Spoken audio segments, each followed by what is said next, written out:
Hello everyone, स्वागत है आपका एक और नए सेशन के अंदर। तो बच्चों, आज हम स्टार्ट करने वाले financial statements of a company, मतलब आज हम पार्ट बी स्टार्ट करने वाले हैं।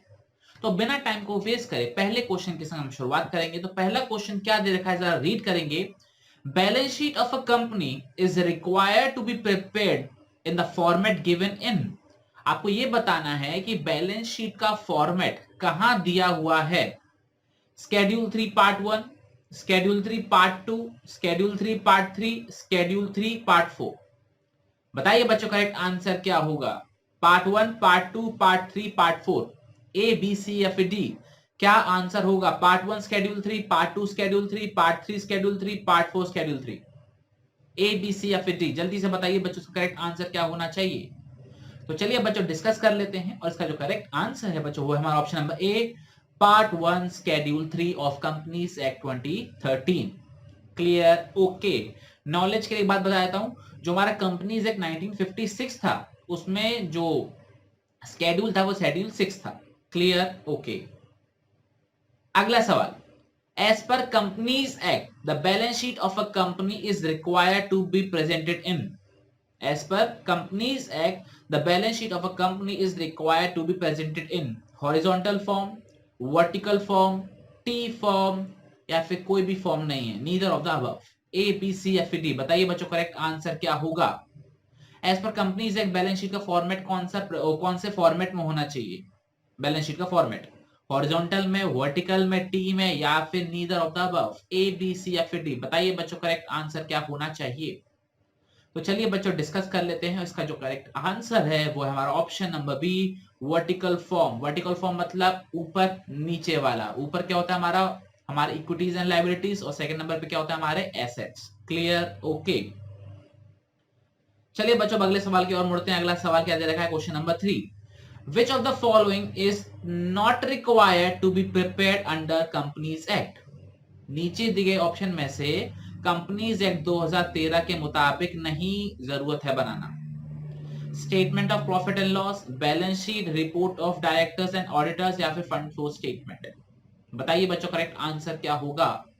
Statement of profit and loss, balance sheet, directors report and auditors report, या फिर फंड फ्लो स्टेटमेंट। क्या बनाना जरूरी नहीं है एज पर कंपनीज एक्ट? ए, बी, सी या फिर डी? तो चलिए बच्चों डिस्कस कर लेते हैं। उसका जो करेक्ट आंसर है बच्चों वो है हमारा option number D, fund flow statement. ये कंपनीज एक्ट द्वारा बनाना जरूरी नहीं है, ना ही बताया गया है। बाकी तीनों जो है हमारे बैलेंस शीट हो गया, प्रॉफिट एंड लॉस हो गया, directors report and auditors report, ये जरूरी है। क्लियर? ओके। आप जब सीए करते हो, और सीए में जब आप सी आईपीसीसी इंटर या फिर फाइनल में आते हो तब आप डिटेल में पढ़ते हो कंपनीज एक्ट के बारे में, या फिर आप सीएस कर रहे हो तो आपको डिटेल में समझने को मिलेगा कि हाँ भाई एक्चुअल में कंपनीज एक्ट होता क्या है। बहुत ही मजेदार है।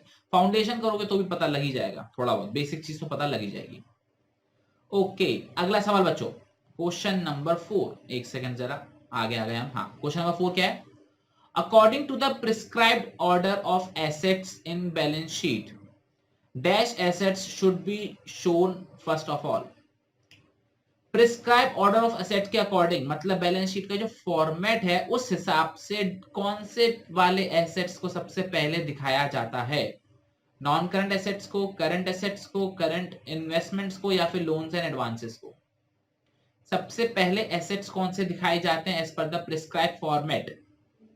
Non current assets, current assets, current investments, या फिर लोन एंड एडवांसेस? बताइए बच्चों करेक्ट आंसर क्या होना चाहिए? ए, बी, सी या फिर डी? जल्दी से बताइए, ए, बी, सी या फिर डी क्या आंसर होना चाहिए?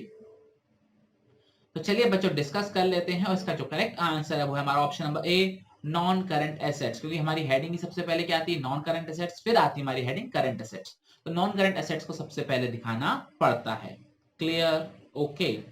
चलिए बच्चों अगले सवाल की ओर आते हैं। अगला सवाल क्या, जरा रीड करेंगे। In a company's balance sheet, dash appear under the head non-current assets। non-current assets के अंदर नीचे दिए गए ऑप्शन में से कौन से एसेट्स हैं जो कि दिखाए जाएंगे? गुडविल, पेटेंट, व्हीकल्स, या फिर चारों, मतलब all of the above? Goodwill, patents, vehicle, या फिर ऑल ऑफ द अबव? बताइए बच्चों, तो नॉन करंट एसेट्स हेडिंग के अंदर कौन से एसेट्स दिखाए जाएंगे? ए, बी, सी या फिर डी? तो चलिए बच्चों डिस्कस कर लेते हैं। इसका जो करेक्ट आंसर है हमारा option number D, all of the above, क्योंकि बहुत ही बेसिक क्वेश्चन है। गुडविल और पेटेंट हमारे इंटेंजिबल एसेट्स हो गए और जो हमारा व्हीकल हो गया वो हमारा फिक्स एसेट हो गया। Clear, okay. अगला सवाल बच्चों इंपॉर्टेंट, बहुत ही इंपॉर्टेंट, 1 मार्क में शॉर्ट शॉर्ट आ सकता है। Calls in arrear appear in companies balance sheet under. Calls in arrear को हम कंपनीज की बैलेंस शीट में कहां दिखाते हैं? रिजर्व एंड सरप्लस में, शेयर होल्डर्स फंड में, कंटिजेंट लायबिलिटीज में, या फिर शॉर्ट टर्म बोरिंग्स में?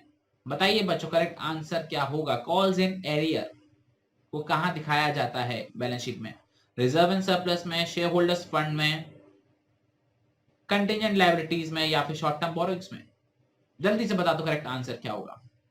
तो चलिए बच्चों डिस्कस कर लेते हैं। इसका जो करेक्ट आंसर है बच्चों वो हमारा option number B, share holders fund में दिखाया जाएगा। शेयर होल्डर्स फंड में सबसे पहले आता हमारा शेयर कैपिटल, और शेयर कैपिटल के अंदर इसको दिखाया जाता है ऐसा नेगेटिव कंपोनेंट, माइनस करा जाता है। Clear, okay. अगला सवाल ये भी बहुत इंपॉर्टेंट है, सच में ये दोनों इंपॉर्टेंट है। Calls in arrear, calls in advance दोनों इंपॉर्टेंट है। आप ये बताइए कॉल्स इन एडवांस कंपनीज की बैलेंस शीट में कहां दिखाई जाती है? I repeat, calls in advance company के बैलेंस शीट में कहां दिखाई जाती है जो पैसा आपके पास पहले ही आ गया? शेयर कैपिटल में, करंट लायबिलिटी में, लॉन्ग टर्म बोरिंग्स में, या फिर रिजर्व एंड सरप्लस में? बताइए बच्चों करेक्ट आंसर क्या होना चाहिए? Share capital, current liability, long term borrowings, या फिर रिजर्व एंड सरप्लस? जल्दी से बताइए, ए बी सी या फिर डी, क्या आंसर होना चाहिए इसका? ए बी सी या फिर डी? वीडियो को पॉज करो, 2 मिनट दिमाग लगाओ और बताओ करेक्ट आंसर क्या होगा। तो चलिए हम भी डिस्कस कर लेते हैं। इसका जो करेक्ट आंसर है बच्चों option number B, current liability. Share capital में क्यों नहीं आएगा? जस्ट बिकॉज ये अभी कैपिटल का पार्ट नहीं है। शेयर होल्डर ने पहले एडवांस में पैसा दे दिया तो कैपिटल का पार्ट ये बनेगा नहीं। लॉन्ग टर्म बोरिंग्स इसलिए नहीं क्योंकि हमने पैसा लॉन्ग टर्म के लिए बोरो नहीं किया, ठीक है। रिजर्व एंड सरप्लस नहीं होगा क्योंकि प्रॉफिट का हिस्सा नहीं है। तो ये क्या हुई? ये करंट लायबिलिटी हुई क्योंकि पैसा एडवांस में आ गया है, बदले में इसको बाद में कुछ परफॉर्म करके देना है, मतलब उसको ओनरशिप का हिस्सा देना है। Clear, okay. ये दोनों इंपॉर्टेंट थे। कॉल्स इन एरिया को कॉल्स इन एडवांस का मोस्ट प्रोबेबली में से एक आपको एग्जाम में मिल सकता है। अगला सवाल, short term borrowings appears in companies balance sheet under the head. Short term borrowings कहां दिखाई जाती हैं? करंट एसेट्स में, करंट लायबिलिटीज में, नॉन करंट एसेट्स में, या फिर नॉन करंट लायबिलिटीज में? Current assets, current liabilities, non current liabilities, non current assets? A B C या फिर डी? बताइए बच्चों करेक्ट आंसर क्या होगा? ए बी सी या फिर D? Assets, liabilities, liabilities, assets, A B C या फिर डी? बताइए बच्चों करेक्ट आंसर क्या होगा। तो चलिए बच्चों डिस्कस कर लेते हैं। इसका जो करेक्ट आंसर है वो है हमारा option number B, current liabilities का। ये चीज आपको क्लियर है? ओके। ध्यान रखना बच्चों, शॉर्ट टर्म बोरिंग, अगर short term loans and advances आ जाता है ना तो कंफ्यूज मत करना कि लोन एंड एडवांस की बात हो रही है, वो हमारा करंट एसेट का पार्ट है। आपको हेडिंग्स बाय हार्ट याद होनी चाहिए। क्लियर है? ओके। क्वेश्चन नंबर 9, ये तो बहुत ही सिंपल क्वेश्चन है। Goodwill appears in complete balance sheet under the sub head. Goodwill कहां दिखाई जाती है? अनअमोर्टाइज्ड एसेट्स में, नॉन करंट इन्वेस्टमेंट्स में, इंटेंजिबल एसेट्स में, या फिर टेंजिबल एसेट्स में? बताइए बच्चों करेक्ट आंसर क्या होगा। गुडविल को कहां दिखाया जाता है बैलेंस शीट के अंदर? कौन से सब हेड में दिखाया जाता है? Sub head, unamortised assets, non current investments, intangible assets, tangible assets? A B C या फिर डी? बताइए बच्चों करेक्ट आंसर क्या होगा। तो चलिए बच्चों डिस्कस कर लेते हैं। इसका जो करेक्ट आंसर है बच्चों वो हमारा option number C, intangible assets. क्या ये चीज आपको क्लियर है? ओके। क्वेश्चन नंबर 10, ये भी इंपॉर्टेंट है बच्चों। ये तीसरा क्वेश्चन है जो मैंने इस लिस्ट में इंपॉर्टेंट मार्क करा है। पहला कॉल्स इन एरियर का, दूसरा कॉल्स इन एडवांस का, तीसरा शेयर फॉर फ्यूचर का। आपको ये बताना है कि share for future account companies balance sheet में कौन से सब हेड में दिखाया जाता है? शेयर कैपिटल में, रिजर्व एंड सरप्लस में, कंटिजेंट लायबिलिटी में, या फिर करंट एसेट्स में? शेयर फॉर फ्यूचर अकाउंट कहां दिखाया जाता है? Share capital, reserve and surplus, contingent liability, या फिर current assets? A B C या फिर डी? बताइए बच्चों करेक्ट आंसर क्या होगा। तो चलिए बच्चों डिस्कस कर लेते हैं। इसका जो करेक्ट आंसर है बच्चों वो है option number A, share capital. क्या ये चीज आपको क्लियर है? ओके, ध्यान रखना बच्चों, आप कुछ बच्चे समझेंगे सर शेयर फोर फीचर मतलब पैसा जब्त कर लिया, पैसा जब्त कर लिया मतलब हमारा प्रॉफिट हो गया, तो रिजर्व एंड सरप्लस में आना चाहिए। The answer is no. जब तक री इशू नहीं किया जाएगा उसके बाद तभी हम प्रॉफिट निकालते हैं। सिर्फ फोर फीचर वाला बैलेंस हमारा शेयर कैपिटल का ही पार्ट माना जाता है। क्लियर है? ओके। अगला सवाल क्वेश्चन नंबर 11 क्या है, जरा रीड करेंगे। Securities premium reserve appears in companies balance sheet under. Security premium को कंपनी से बैलेंस शीट में कहां दिखाया जाता है? शेयर कैपिटल में, लॉन्ग टर्म प्रोविजंस में, शॉर्ट टर्म प्रोविजन में, या फिर रिजर्व एंड सरप्लस में? बताइए बच्चों, सिक्योरिटी प्रीमियम रिजर्व कहां दिखाया जाता है? Share capital, long term provision, short term provision, या फिर reserve and surplus? A, B, C या फिर डी? जल्दी से बताइए बच्चों, करेक्ट आंसर क्या होगा? ए, बी, सी या फिर डी? तो चलिए बच्चों डिस्कस कर लेते हैं। इसका जो करेक्ट आंसर है हमारा option number D, reserve and surplus, क्योंकि ये हमारा प्रॉफिट होता है, प्रॉफिट का एक हिस्सा होता है, तो इसलिए इसको हम रिजर्व एंड सरप्लस में दिखाते हैं। क्लियर हो गया? ओके।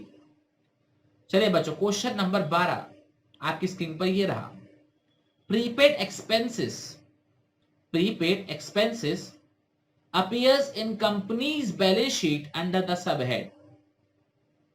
प्रीपेड एक्सपेंस को कंपनीज बैलेंस शीट में कहां दिखाया जाता है, कौन से सब हेड में दिखाया जाता है, ये बताना है आपको। Other current assets, short term loans and advances, intangible assets, या फिर other non current assets? A, B, C या फिर डी? जल्दी से बताइए बच्चों, करेक्ट आंसर क्या होगा? Other current assets, short term loans and advances, intangible assets, या फिर other non current assets? A, B, C या फिर डी? बताइए बच्चों करेक्ट आंसर क्या होगा? ए, बी, सी या फिर डी? तो चलिए बच्चों डिस्कस कर लेते हैं। इसका जो करेक्ट आंसर है बच्चों हुआ option number A, other current assets में। शॉर्ट टर्म लोन से एडवांसेस नहीं है, क्योंकि हमने किसी को भी शॉर्ट टर्म में लोन एडवांस नहीं दिया है। इंटेंजिबल एसेट से है नहीं, नॉन करंट एसेट ये है नहीं, तो करेक्ट आंसर क्या हो जाएगा हमारा? Other current assets. Clear? Okay. Question number 13 बच्चों क्या है, जरा रीड करेंगे। Dash appears in companies balance sheet under the subhead short term provisions. आपको यह बताना है नीचे दिए गए ऑप्शंस में से कौन सा ऑप्शन हमारे शॉर्ट टर्म प्रोविजंस वाले सब हेड में आएगा। आई रिपीट, कौन सा आइटम हमारे short term provision sub heading के अंडर में आएगा? Interest accrued but not due on borrowings, provision for tax, unpaid dividend, या फिर कॉल्स इन एडवांस? बताइए बच्चों करेक्ट आंसर क्या होना चाहिए? ए, बी, सी या फिर D? Interest accrued but not due on borrowings, provision for tax, unpaid dividend, या फिर calls in advance? A, B, C या फिर डी? क्या आंसर होगा जल्दी से बता दो। ए, बी, सी या फिर डी? तो करेक्ट आंसर बच्चों डिस्कस कर लें? नहीं, पॉज करना है वीडियो को, पॉज करो, फटाफट से बताओ क्या आंसर होना चाहिए। तो चलिए बच्चों डिस्कस कर लेते हैं। इसका जो करेक्ट आंसर है बच्चों है option number B, provision for tax. Clear? Okay. अगला सवाल बच्चों, bill receivable, I repeat, bill receivable appear in companies balance sheet under the sub head. बच्चों इस चैप्टर से इसी तरीके के क्वेश्चंस आपके एग्जाम में पूछे जाएंगे। कौन सी चीज कौन से सब हेड के अंदर आता है, ऑपरेटिंग साइकिल क्या होती है, वगैरह वगैरह, अभी वो भी सवाल आएंगे आपके सामने। आपको ये बताना है कि bill receivable companies balance sheet में कौन से सब हेड के अंदर आता है? Current investments, cash equivalents, trade receivables, या short term loans and advances? बताइए बच्चों करेक्ट आंसर क्या होगा? ए, बी, सी या फिर डी? ए, बी, सी या फिर D? Current investments, cash equivalents, trade receivables, या फिर short term loans and advances? A, B, C या फिर डी? बिल रिसीवेबल कहां आते हैं? तो चलिए बच्चों डिस्कस कर लेते हैं, और इसका जो करेक्ट आंसर है बच्चों वो option number C, trade receivable के अंदर आता है। ट्रेड रिसीवेबल के हमारे मेनली दो चीजें आती हैं, एक आते हैं हमारे डेटर्स और दूसरे आते हैं हमारे बिल रिसीवेबल्स। क्लियर? ओके।